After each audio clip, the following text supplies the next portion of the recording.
This shirt looks purple, but it's not. Oh, I'm sure it's a manly navy blue. Navy.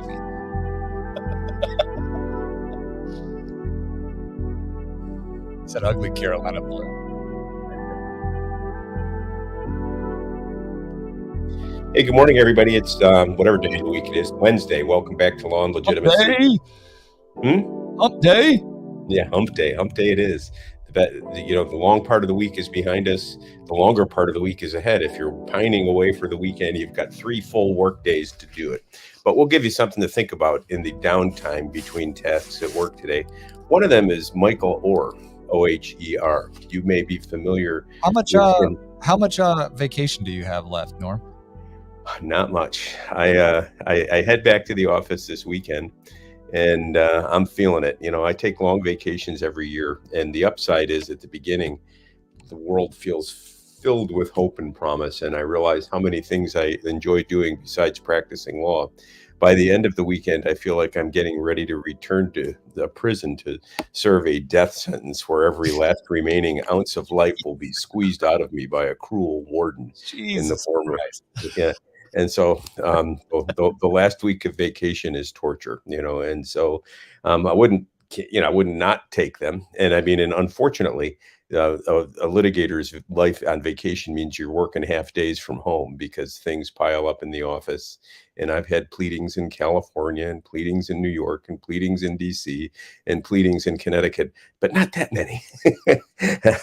But I will be back in the office bright and early on Sunday morning, as I usually am on Sundays, preparing for the week to come, where I will report to you all from the swamp on Tuesday morning, heading back to DC for another J6 case.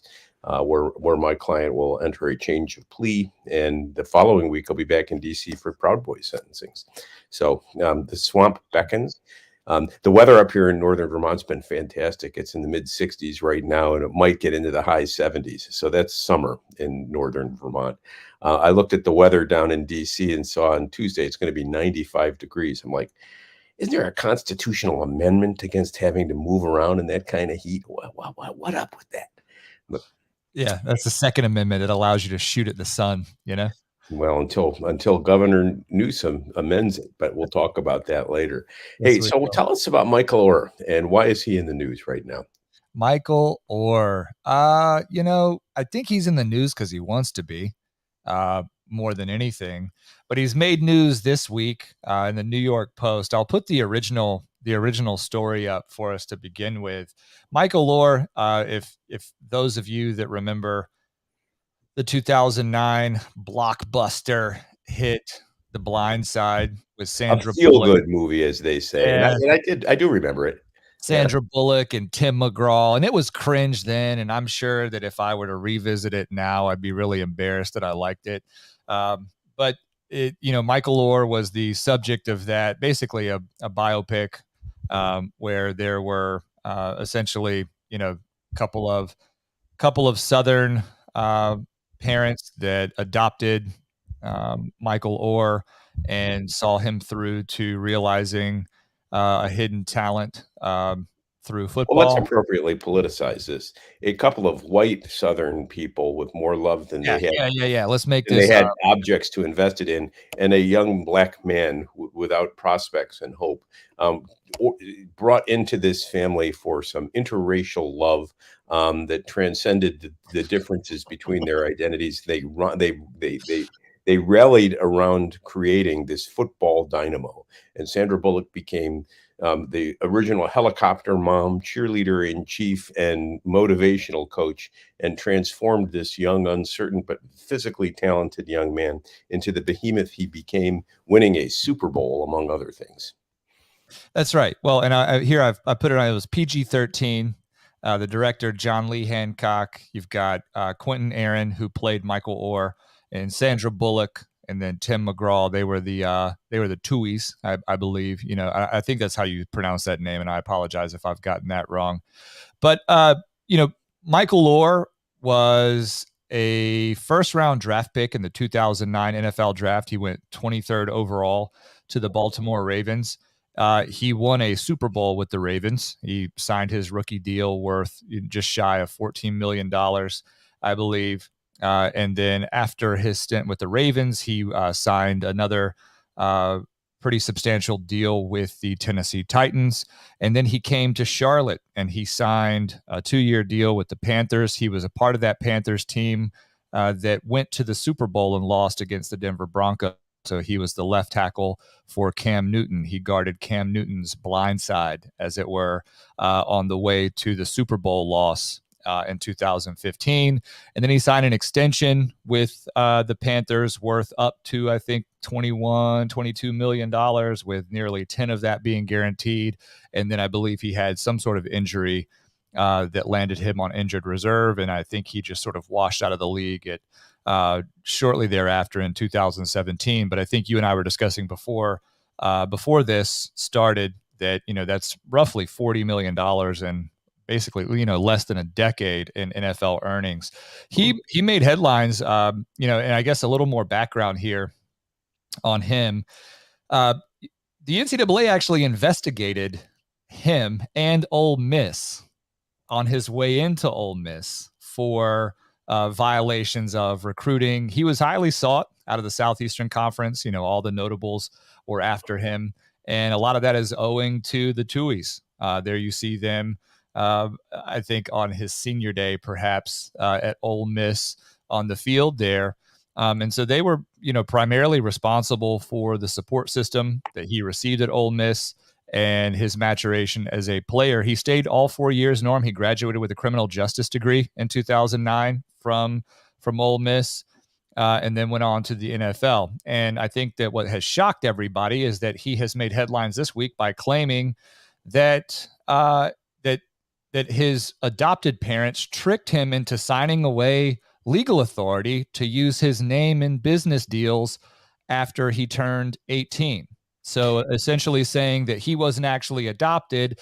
They just tricked him into signing what's known as a conservatorship so that they had control of his finances, thereafter. And the Tuohys, of course, to their credit, have come out saying, well, no, look, he's promoting a new book and he has been turned away by several different attorneys on the way here. And he basically blackmailed us to the tune of $15 million, or he was going to go public with this story that we conned him into deprivation of his legal rights. And what's more, I mean, the Tuohys make a credible claim, at least in my view. They didn't need his money. Apparently, they had some sort of food truck business, which they sold for in excess of $200 million. So they're not short on cash. But questions I have that I don't understand from the coverage. And first, the Tuohys claim that very little money was made by anyone in terms of residuals from the movie. That doesn't seem credible to me because it was a blockbuster. And second, I don't fully understand the mechanics of the adoption argument. Mr. Tuohy gave an interview saying that they couldn't legally adopt him and somehow square with NCAA eligibility requirements, so they had to resort to a conservatorship. Frankly, that sounds like mumbo jumbo to me, and I gather both parties are on their way to court now, and all this will be sorted out. It certainly is an unseemly tale. I mean, both parties, Mr. Oher and the Tuohys, are loaded with cash by the standards of the rest of us, and you got to wonder what this is all about. Yeah, I think that, the counter narrative that the Tuohys came out with, buying through their counsel, saying that, this was essentially a sort of a shock and awe story to drum up interest in his forthcoming book. I think that's credible based on this. And Norm, I don't know very much about the movie industry or the finances thereof, but I know that it's not cheap to film movies. And I know that buying the rights to a story may be really that upfront payment may be the lion's share of what the Tuohys and Oher received. And certainly they may get royalties stemming from, the long-term publishing and associated with that movie or whatever sales are made downstream. It was a blockbuster hit. It was reported to be so. And it was ubiquitous at the time that it hit theaters. But I'm not sure that movie was as lucrative for any of them. And I can actually, say that I do find that more credible than not, that movie wasn't as lucrative for that family as it might have otherwise been for the producers, for the studios, and for the actors themselves, right? Sandra Bullock, Matthew Kyle saying that they saying Sandra Bullock got to give back her Oscar. That's funny. She did get an Oscar for her performance in this movie, though. Well, let's see how she performs on the stand in the litigation to come. Trouble in Paradise, no love lost between the Tuohys and Mr. Orr. It's a sad story. I mean, it almost seemed too good to be true at the time the movie was done, and it's a reminder that the stain of sin is on us all, and everyone's capable of overreaching. Somebody's overreaching in that case, whether it's Mr. Orr or the Tuohys or perhaps both. Let's let a jury decide. What's going on in DeSantisville? You talk about the Ron DeSantis paradox. Governor of California, he wins points for making California an Florida, outlier in Florida, COVID. Florida. What? Governor of Florida. You said governor of California. Oh, sorry about that. The other guy. I'm thinking about Ron Newsom this morning. Governor of Florida, he turns the state, into a bulwark against the COVID-topic public health regime, winning kudos from those of us who are suspicious of all of that. Announces a presidential campaign and then goes splat. I mean, the guy's he's got the charisma of a pet rock. He's got a mean wife. The people around him seem less intelligent than he does. He's surrounded by the likes of such legal luminaries as Jenna Ellis, who doesn't impress anybody with her constitutional acumen, and is now indicted as part of the Georgia 19 with Donald Trump. What's going on with DeSantis? What is this paradox? The paradox I speak of is where you started this, which, Florida, whenever history writes the full story on COVID, whether Ron DeSantis adopted the plans and policies that he implemented early enough or whatever, we're arguing about these days over that. What is obvious to me is that Florida became sort of where the wagons were circled for those that really were on the hunt or in search of that light, that beacon to say that individual sovereignty, that freedom was alive somewhere in the United States during a period that seemed really grim for those prospects, watching governors from state to state sort of fall in lockstep to abridge the freedoms of association, the freedom of expression, and everything to do with the emergence of the public health state, as you have discussed on this stream numerous times, Norm. Ron DeSantis really stood out and performed exceptionally well. And early on, I think, the name I dubbed him with Papa Ron, just sort of a take on that Papa John's thing, but Papa Ron. And I must admit that I was excited about the prospects of his entry into the presidential race, not from a perspective of challenging Trump. I don't mean to say that, but I thought that it was great that his principles and his successes could be debuted or at least shared on the national stage in a way that would sort of revive that the liberty interests of those that actually were in favor of Trump.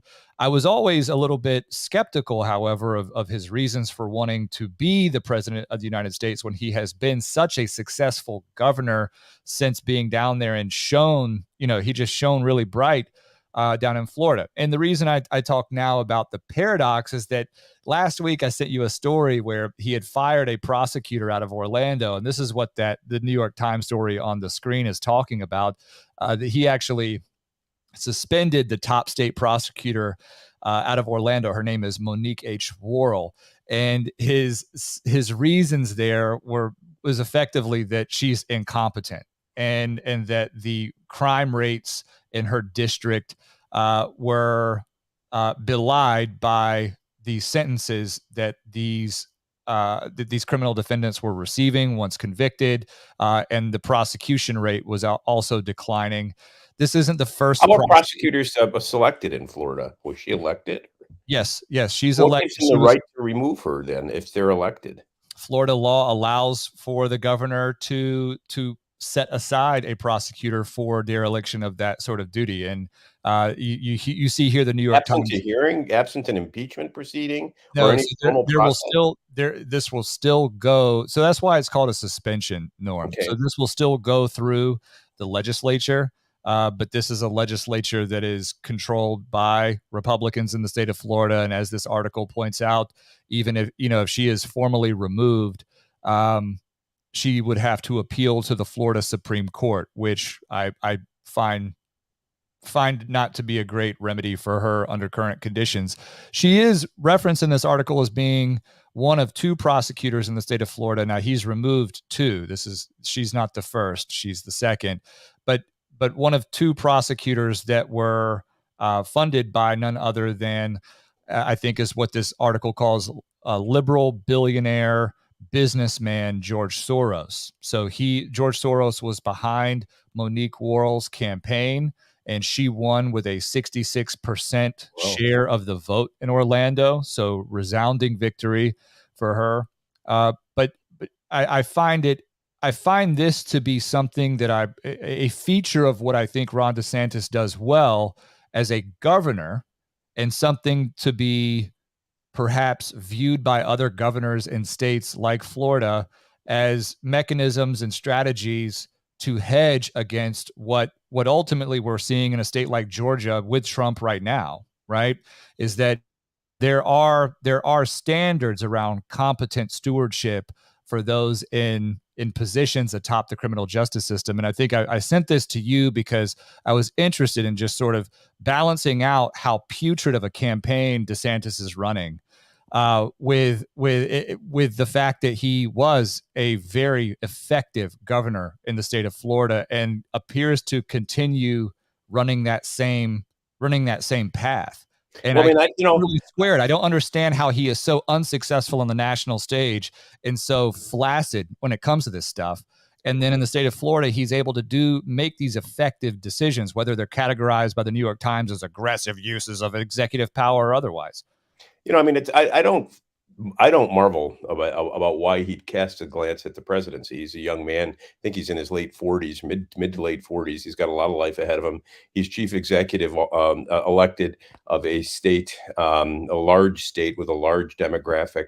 He's achieved national prominence and recognition for his pushback at COVIDtopia. He's been a leading voice in criticism of critical race theory and trying to undermine its use in indoctrinating students in the public schools. He's had plenty to say about DEI and ESG. And so he hits a lot of the right notes. I'm not a political prognosticator. I mean, I just read, I'm more interested in the law than politics. But from what little I read, people say he's just mean. He's just unpopular and he lacks charisma. So he's more like a technocrat. But that explanation of why he failed nationally doesn't explain why he succeeded locally in Florida. And so it could be that his advisors are just bad, or, and this is, I'm not so sure I want to believe this. It could just be that the message he's trying to peddle doesn't sell well around the country. Now, photography says the Republican Party is Trump, period.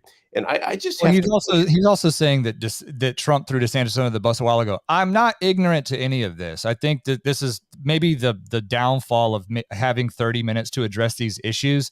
I'm very well attuned to the brand of DeSantis, DeSanctimonious, etc. I get it. And I'm not advocating for DeSantis. I think that his performance thus far through his campaign and his lack of leadership or team building photography, if you want to use that word, his inability to build an effective team to run a basic level campaign, take a look at his website, it's a dumpster fire.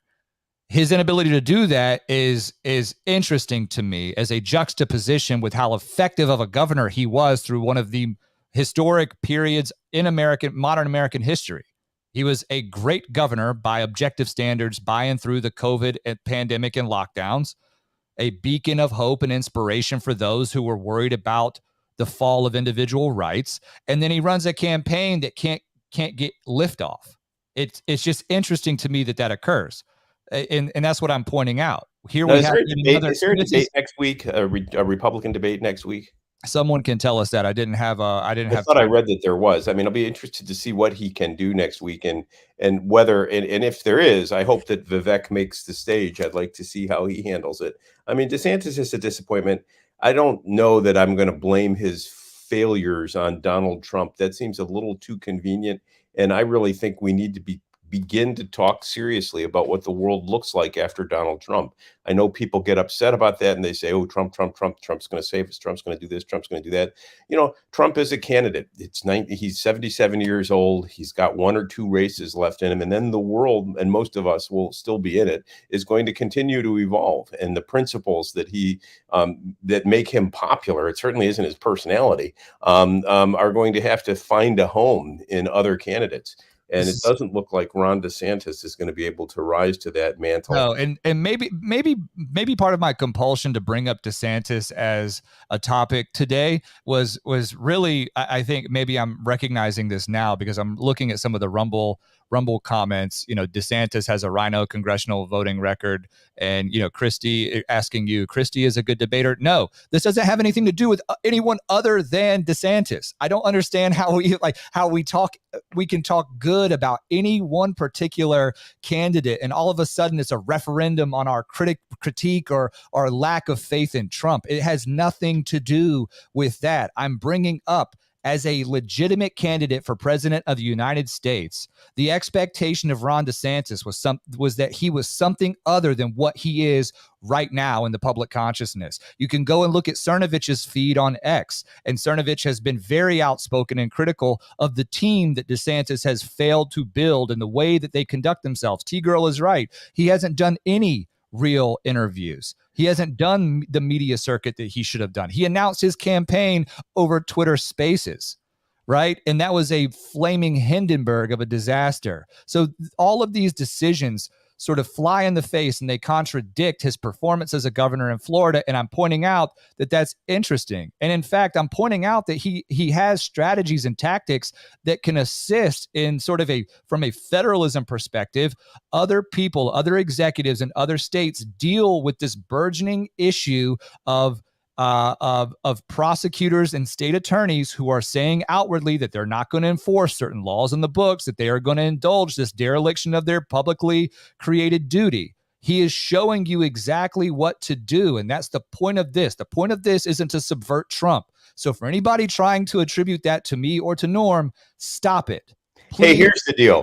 Tomorrow we're going to open this thing up. It's annoying to me. Well, it is to me too, but it bears explanation. And so tomorrow, I'm going to ask everybody to think on this. This is your homework assignment tonight. I want to know what the appeal of Donald Trump is. I want to know why, and I don't want to talk about his personality. I want to talk about his ideals and what he redraws on in American politics. And the analogy I want to use is Donald Trump is a canary in a coal mine. The canary is only as interesting as the coal mine it reflects. Let's talk about the coal mine and what makes Donald Trump possible, because when he's gone, another candidate is going to have to learn to read that mine and represent the interests of the American people.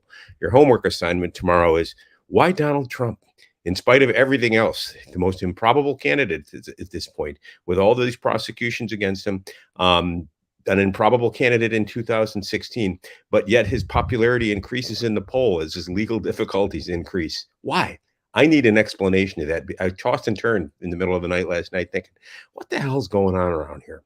And I was tempted to ask my AI device, get some generative AI intake on it, but I didn't want to be misled. And then Mike showed me this fascinating article that was released yesterday on whether algorithmic speech should be given First Amendment protection. And that's a seemingly benign topic, but it's packed with philosophic significance, because the First Amendment and the Second Amendment and the Fourth and the Fifth, and even the Third, all of these amendments have to do with. T-Girl says it's the hair. The answer to your question, Norm, it's Trump's hair. That's what explains. Well, if it's Trump's hair, then why can't I run? But I mean, with generative AR, AI, the contention is that the generative AI, that is artificial intelligence that can seemingly come up with thoughts, things that look like thoughts, that can make assertions of fact, that can render something that looks like an opinion, that these should be protected speech. And I don't know that I agree with that. because you can go ahead and criticize the reasoning in Griswold versus Connecticut, and it is good law still. People, last time we talked about Griswold, somebody said it hasn't been overruled, has it? No, of course not. Griswold versus Connecticut was the case that talked about a penumbra emanating from the Bill of Rights. That is a shadow, a set of inferences that you can draw based on the rights that the Bill of Rights protects. And that shadow or those inferences suggested there was something implicit in the Constitution, like a right to privacy, sounding in a respect and a regard for individual autonomy, that the limits of government stopped. The powers of government were limited and stopped at that frontier that bore significantly on some vision of our ability to care for ourselves and to be significant for ourselves and to one another in our own way, independent of government. I get all that, and that makes sense. And so we say that many of the rights in the Bill of Rights are personal rights. I struggle with ascribing personal rights to a machine. And it seems to me that this falls into the anthropomorphic fallacy. Because it can do things that resemble what define us, it must be like us, and therefore it must have what we have. The problem with saying that AI should have First Amendment rights is it doesn't have First Amendment responsibilities. If I have the First Amendment right to speak. If I defame you, you can sue me for defaming you, for destroying your reputation. If I threaten you, if I engage in a true threat, I can be prosecuted for truly threatening you. You can't sue a machine, and machines don't, and you can't hold a machine accountable as a matter of law in the same way that you do in a criminal defendant. There's a playful book. Well, it wasn't a playful book, a very serious book written about a decade ago about, and I tried to remember the title of it this morning and I couldn't, about whether our computers should have the rights, whether we need a criminal code for machines. And in the end, the author said, what are we going to do in terms of punishment? Well, we can always unplug them. And, I mean, that just sort of, that would be like the death penalty. You unplug the machine and you erase its memory. That just seemed a little too cute by half. I mean, I think that the people who own the machines, the people who design the machines, the people who profit from the machines should bear some responsibility for what the machines do. And to suggest, as Bullock and the other author do, that the importance of AI and the First Amendment is that it guarantees to listeners the right to hear what the machines have to say. Disingenuous when you're talking about the context of why it would be important to extend First Amendment protection to anyone. The fact that this article and Eugene Bullock is well renowned and his reputation precedes him. I don't have to extol that here. I was struck, Norm, by this article, and I've got it on the screen, as a primary consideration for saying that the output of generative artificial intelligence being entitled to First Amendment protection was that the listener has a right to hear speech. I'm baffled by that framing of the issue. And me too. That's not a First Amendment issue. Help me come back to center, but I'm not sure that I understand why we're thinking first about a listener's right to hear rather than the speaker's right to speak. Well, I guess the analogy would be that, we have the right to purchase. The freedom of the press protects our right to purchase or to acquire information from any of a number of sources, and that a computer ought to stand in the rough equivalent to a newspaper publication. But I can't think the analogy breaks down there because a newspaper still and a publisher of opinions and of information still is accountable as a matter of law in ways that machines are not. And so I think you pointed out that Bullock, I guess, got a grant from Google back in 2012.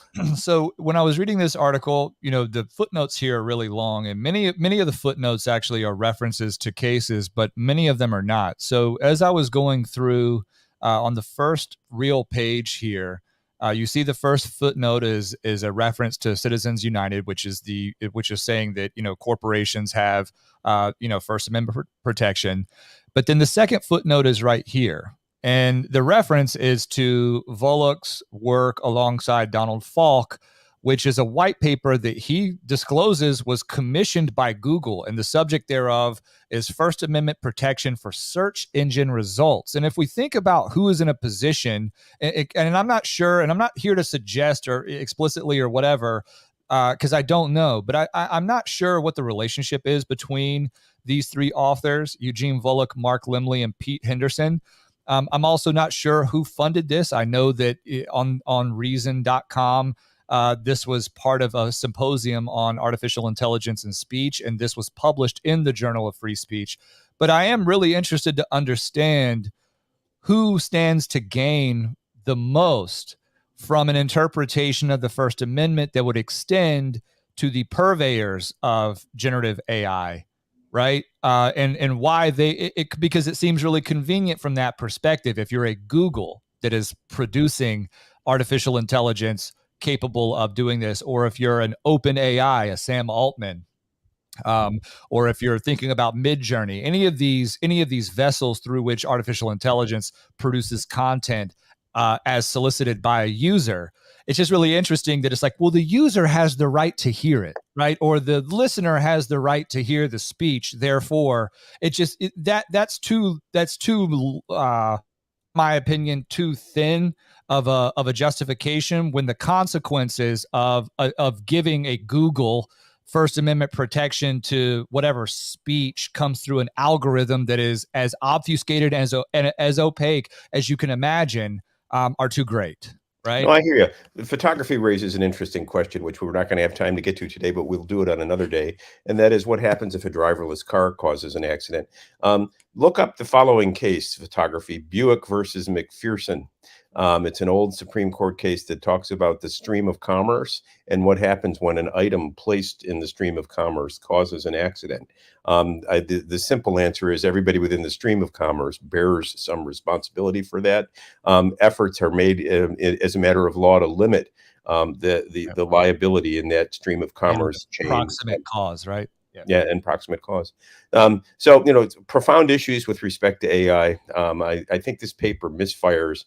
I don't think we can afford to treat machines as persons. And I was startled to see Bullock take this turn because there is something fundamental about human dignity and giving up that sense of dignity to a machine and ascribing to a machine what defines us as human is the worst sort of anthropomorphic fallacy. And the question Mike raises, who benefits from that, is perhaps fundamental. I'm not sure the listener does. I'm sure that the persons who produce it and profit from it do. Photography says, yet corporations are people. They're legal fictions. Yeah, they're corporate personalities. With lots to talk about photography, we can't get it all today. Stay tuned, though, because we'll cover it. Great. I love the line of questioning from photography here, though. Please, I do too. And I really love talking about those concepts. So we'll do more on this. But I saw this and I didn't want to let it go today. I felt like we had adequate time to discuss, and I also thought that we all needed a breather from the events stemming from the Georgia indictment. So we'll be back on that tomorrow for sure. And because it doesn't get as much promotion as I think that it deserves, I want to put this on the screen quickly so that people can see in real time.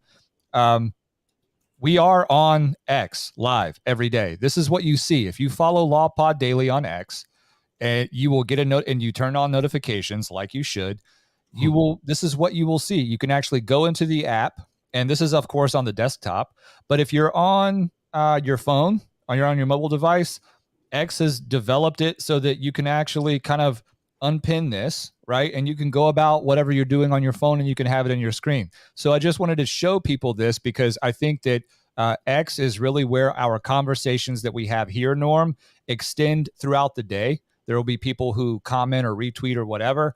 The daily chat feature that we get through YouTube and we get through Rumble is great. However, this is where you can continue the threads. If you have additional questions for me or for Norm or for both of us stemming from anything that we discuss, follow us at LawPod Daily on X. We'll see every single stream right into your feed. And you can turn on notifications. And as you have questions or whatever, even after the fact, if you're someone that listens after the fact but still likes the video feature, you can access this. So I just wanted to share that, Norm. I sometimes certain things like that I overlook, but I think it might be helpful for those that don't necessarily understand when I say follow us on X. It's not just because we're there. The everyday stream is there as well in real time. And then, of course, what is X? I don't know. I don't know. It's a letter right between W and Y. That's right. And there's a What's company Twitter? that's called What's Twitter? X, formerly known as Twitter. You can go to twitter.com or you can go to x.com and it routes back to the Twitter domain. Anyway, I'll take that off the screen and just, bid farewell to you for the day, Norm. We'll be back tomorrow morning. We'll talk about Trump and the his prospects, and also, I guess, the phenomenon of the canary in the coal mine and why we are all in love with the canary, right?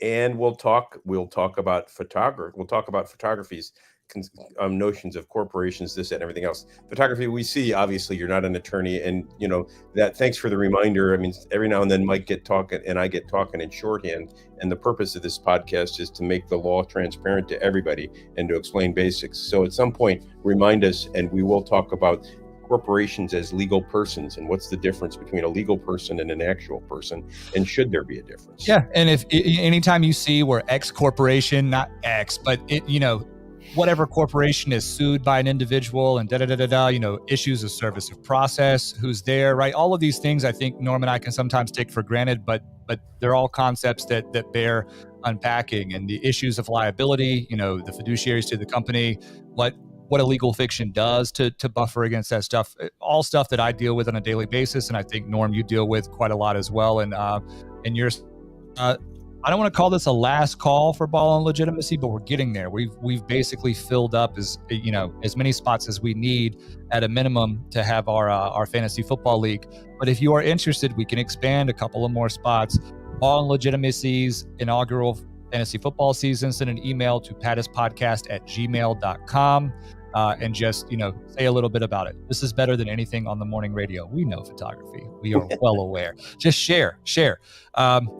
Matthew Kyle is excited about Law and Legitimacy. He'll be helping us work on it. So Matt, thank you for being here as well in the chat. Anyway, any questions, you can always email us, find us on X, etc. MDMA for PTSD. Thank you for being here. It's me again, T-Girl, RMG. We've got In the Cloud as well. BTL, always love seeing you all. Thank you for your participation in the Rumble stream. I wish Rumble liked us more, Norm. I don't know what to do. And I never have really been worried about being liked, but I don't think Rumble likes us very much. Yeah, well, welcome to my life. Anyway, see you tomorrow, man. All right. Bye, everybody.